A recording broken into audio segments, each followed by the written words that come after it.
कि शहीद वतन हयात मोहम्मद खान शेरपाव शहीद आज हमने नहीं, लेकिन उसके अफकार, उसका नजरिया आज भी मौजूद है। हम सब अगर यहाँ पर मौजूद हैं तो उसको खराज तहसीन पेश करने के लिए आज चूंकि 48 साल हो गए हैं, वो इस कौम की सबसे पहले शहीद के दहशतगर्दी से शहीद हुए। 48 साल ये सिलसिला चलता रहा और आज हमने ये महसूस किया कि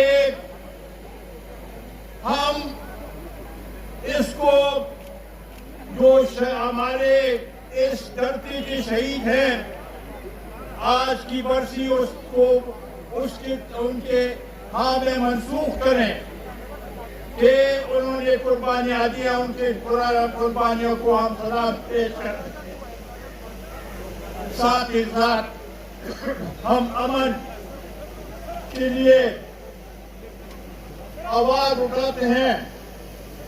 आज पुख्तून कौम जिस मुश्किल में है, इसके लिए हम आज कोशिश है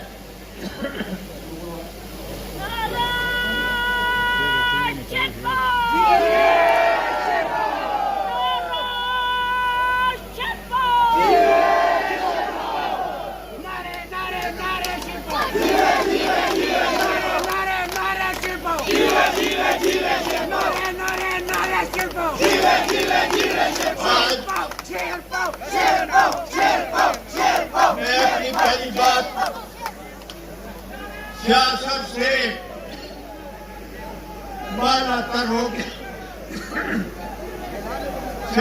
बालातर होके बात करूंगा।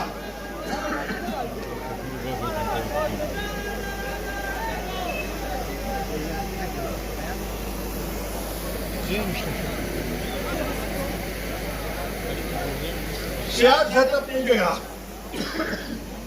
लेकिन जो इस कौम के साथ, इस धरती के साथ जिस तरीके से हमें हमारा खून बहाया गया, इसको सामने रखते हुए हम समझते हैं कि इस पे हम सियासत नहीं करेंगे। हम बहुत से लोग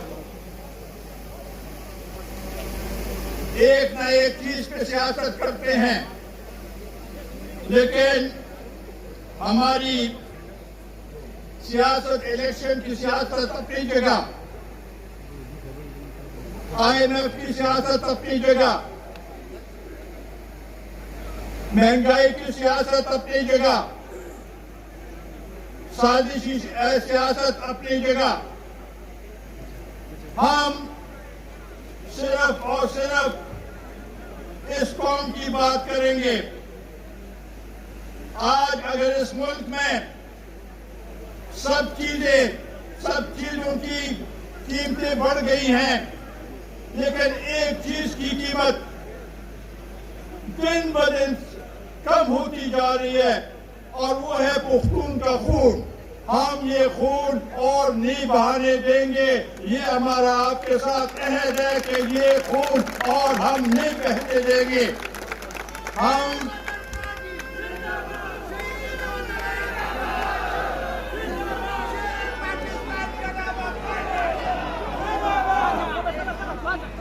ये खून हमने अगर अब तक बहाया है तो इस कौम के लिए बहाया है। हयात मोहम्मद खान शेरपाव की सिर्फ ये गलती थी कि वो कौम की बात करता था। वो आवाम की बात करता था, वो मजदूरों की बात करता था, वो किसानों की बात करता था, वो मजदूरों की बात करता था। उसने अपनी जात की बात नहीं की और इसलिए आज कौम उनके साथ खड़ी है। आज कौम उसको खराजी तहसीन पेश करने के लिए आज यहाँ पर मौजूद है और हम भी ये अहद करते हैं कि हमने इस कौम को तने तनहा किसी सूरत में भी नहीं छोड़ना। हमने आपका साथ देना है और आपके साथ जीना और मरना हमारा आप ही के साथ है।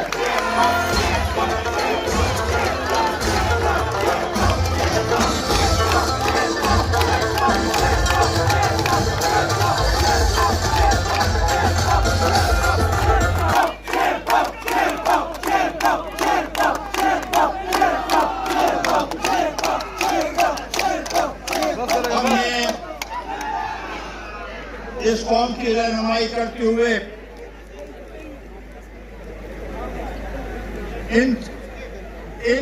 इनकी इसके काफिले के आगे शीशा पिलाई की तरह खड़ा होके इनकी रहनुमाई करनी है। गोली अगर आएगी तो सबसे पहले हमारे सीने पे लगेगी और इस कौम की हिफाजत हमारा फर्ज है और इंशाअल्लाह ताला ये फर्ज हम अदा करते रहेंगे।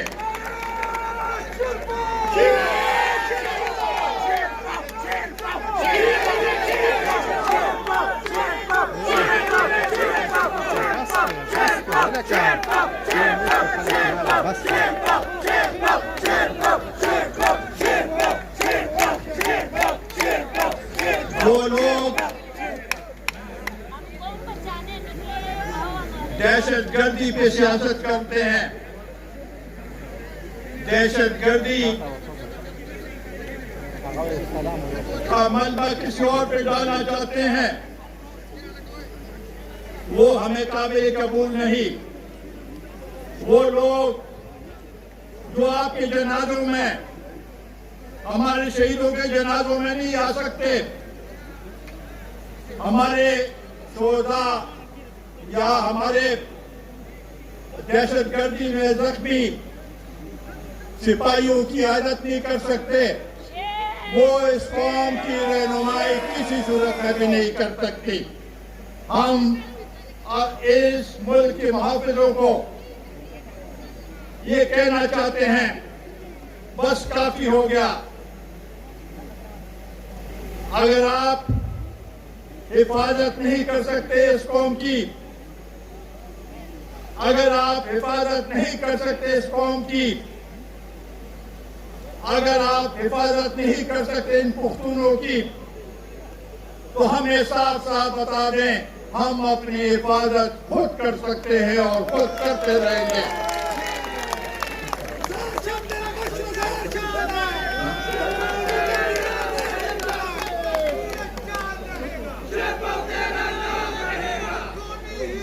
कौमी वतन पार्टी का मुतालिबा कई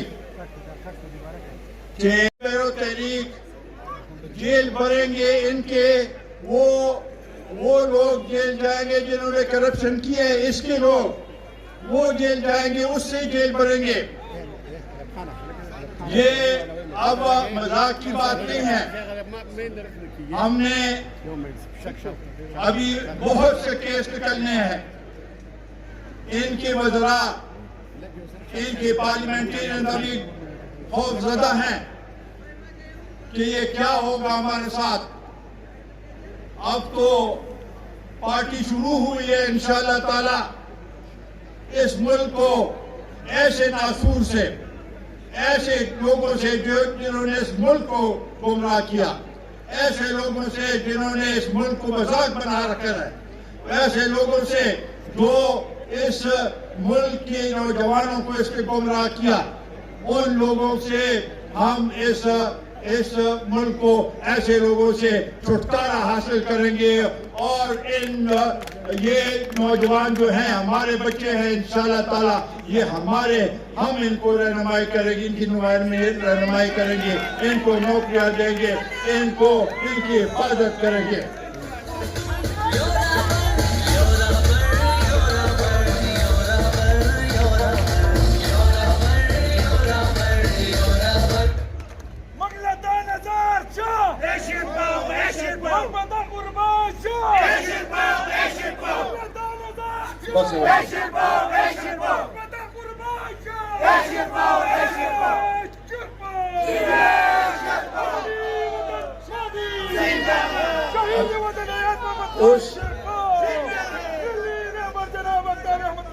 अभी ये इलेक्शन की बात करते हैं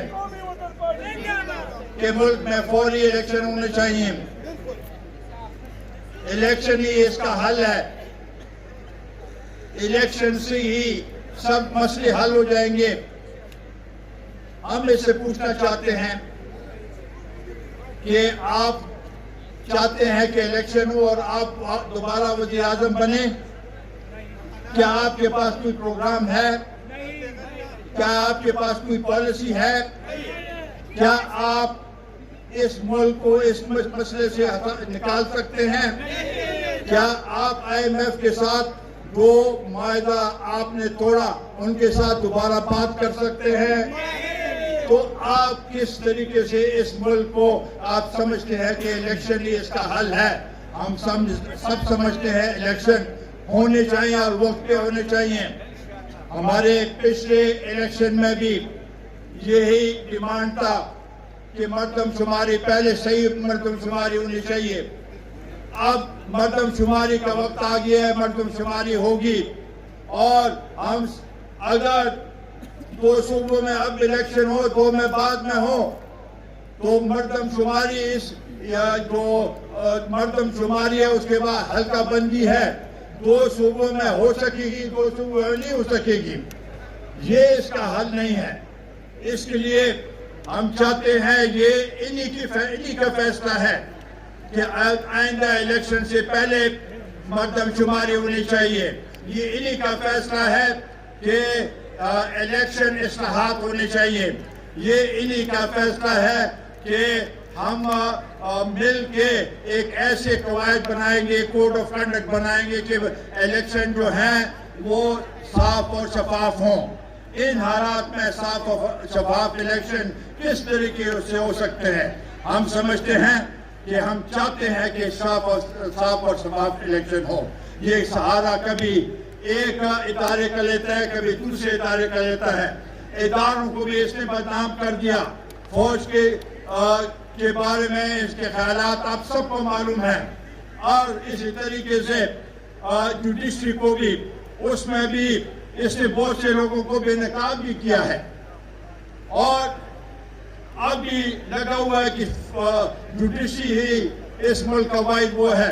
हम समझते हैं कि अवाम की राय लेनी चाहिए। आप सेलेक्टेड हो के आए थे।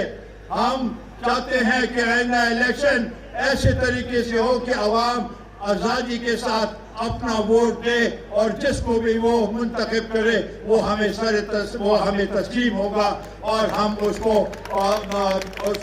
मुबारकबाद देंगे। इसने इन 4 सालों में जब वहां पर इसकी हुकूमत थी, 4 सालों में इसने बड़े 1 करोड़ नौकरियां दूंगा, 50 लाख घर बनवाऊंगा लोगों के लिए। एक भी नौकरी नहीं दे सका, बल्कि लोग नौकरियों से बेदखल हो गए, बेरोजगार हो गए, बेरोजगारी में इजाफा हुआ, घर नहीं बने, लोग झोंपड़ियों में अब रह रहे हैं। सैलाब आया, इसने उसकी परवाह नहीं की और वहां पर जा भी नहीं सका, ना जाना चाहा इसके जहन में सिर्फ ये है कि मुझे क्यों निकाला, मुझे क्यों हुकूमत से बेदखल किया। आप बेदखली के मुस्तहिक थे क्योंकि आपने इस मुल्क के साथ ज्यादती की। अगर और 1-2 महीने भी आप रहते तो ये मुल्क दिवाला हो जाता और ये मुल्क को बड़ा नुकसान पहुंचना था। इसलिए आपको इस मुल्क इस हुकूमत से हटाया और आपके इत्तेहादियों ने आपको हटाया।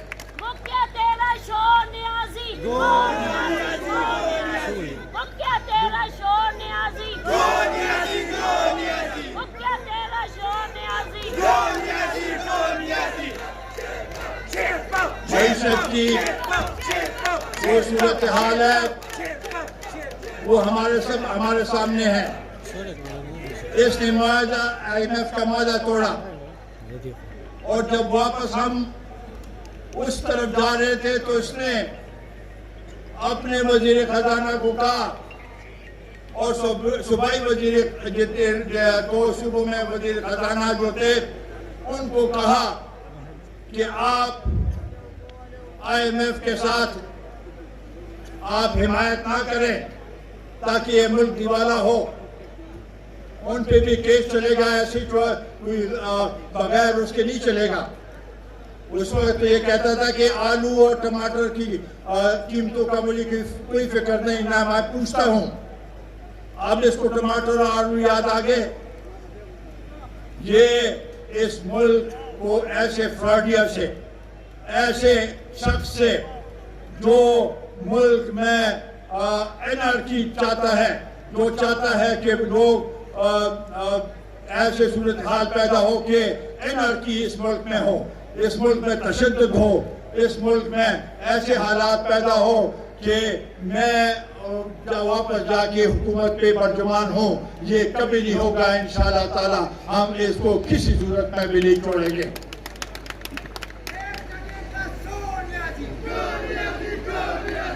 इस मौके पे क्योंकि मसले बहुत हैं, मैं इस सूबे की जो कारकर्दगी रही है पिछले 9.5 साल में, वो सबसे बदतरीन, सबसे खराब तरीन कारकर्दगी थी।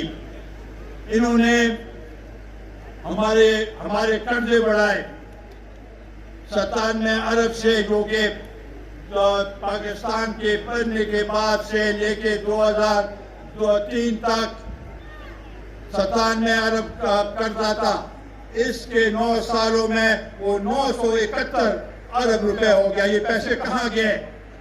अवाम की उस पे नहीं लगे। मरकज ने दहशतगर्दी के लिए 417 अरब रुपए इनको दिए, वो कहाँ गए? आपके CTD बिल्कुल मफलूज है। आपने उन इलाकों को जहां दहशतगर्दी की वजह से नुकसानात हुए थे उनको बहाल नहीं किया। तो आप कैसे कह सकते हैं कि इस मुल्क में और इस सूबे में इन्होंने बड़ा काम किया? हाँ, इन्होंने काम किया है, नौकरियों पे पैसे लिए हैं, हर एक चीज में रिश्वत ली है, हर एक महकमे में इतने बेइंतहा करप्शन हुई है कि उसकी मिसाल नहीं मिलती।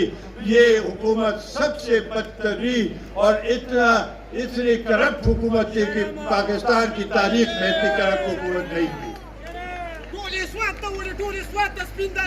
इन्होंने बाटा के मर्ज डिस्ट्रिक्ट की कोई खिदमत नहीं की।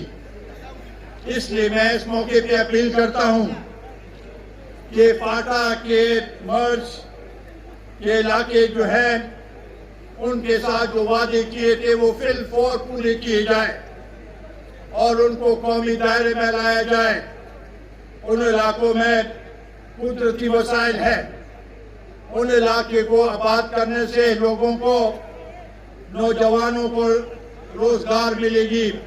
हमारे इतने वसाइल हैं कि हम यहाँ पर कारखाने लगा के वो लोग जो हमारे बाहर मुल्कों में रोजगार कर रहे हैं अपने वतन में रोजगार कर सकेंगे। ये हमारे सारे नौजवान रोजगार पे उनको हम सब के लिए मौके पैदा कर सकते हैं। और टूरिज्म में इतनी हमारी पोटेंशियल है, लेकिन इस पे उस लिहाज से तवज्जो नहीं दी गई। इसलिए ये ज़रूरी है कि हम सब मिलके, खासकर वो हमारे दानिश्वर, हमारे इंटेलेक्चुअल जो यहाँ पर मौजूद है, रिटायर्ड जो भी हो, उन सबको हम इकट्ठा करने की कोशिश करेंगे ताकि उनसे भी हम मशवरा कर सके और इस सूबे के लिए एक ऐसी पॉलिसी बनाएं, एक ऐसे तरीके से इसको आगे बढ़ा सके ताकि ये खुशहाली की तरफ गामजन हो, ताकि इस सूबे में रोजगार के मौके हो। ये तो कहता था कि मैं जब आऊंगा तो रोजगार इतने होंगे कि बैरून मुल्क से लोग आएंगे। अब इसी के दौर में लोग वापस मुल्क से चले गए, बहुत से लोग वापस चले गए। लिहाजा ये हमारी आपके साथ वो है, मैं हाजरीन की वसातत से इस सूबे के तमाम अवाम से ये अहद करता हूँ कि मैं आपके साथ